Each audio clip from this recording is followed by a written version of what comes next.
પાલિકા વિરોધ પાર્ટીનું વિરોધ પ્રદર્શન. કલેક્ટર કચેરી ખાતે કોર્પોરેટર શિક્ષણ સમિતિના સભ્ય અને પ્રદેશ મહામંત્રીનો વિરોધ.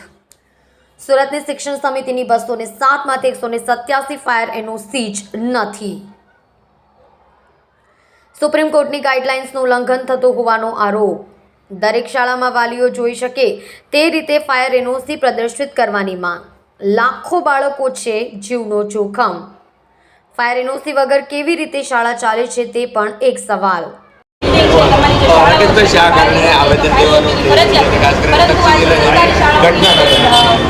નમસ્કાર, હું રાકેશ હિરપરા, પ્રદેશ મહામંત્રી આમ આદમી પાર્ટી ગુજરાત. ફાયર સેફટી બાબતે આપણે બહુ બધા સંવેદનશીલ છે, આપણે સૌ છીએ, કારણ કે આપણા શહેરમાં તક્ષશિલા જેવી ઘટના બની છે ને આપણે સગી આંખે આપણે ઘટનાને જોઈ છે.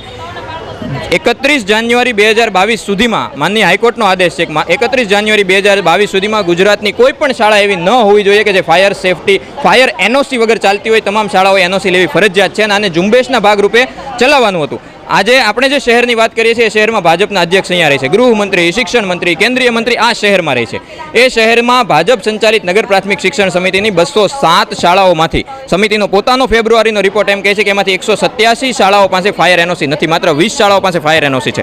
જો તમે ફાયર સેફટીની સુવિધાઓ આપી છે તો તમને એનઓસી આપવામાં શું વાંધો છે? સુપ્રીમ કોર્ટમાં જે રિપોર્ટ રજૂ કરવામાં આવે છે MHRD મારફત નગર પ્રાથમિક શિક્ષણ સમિતિ દ્વારા એ પણ ખોટા રજૂ કરવામાં આવે છે.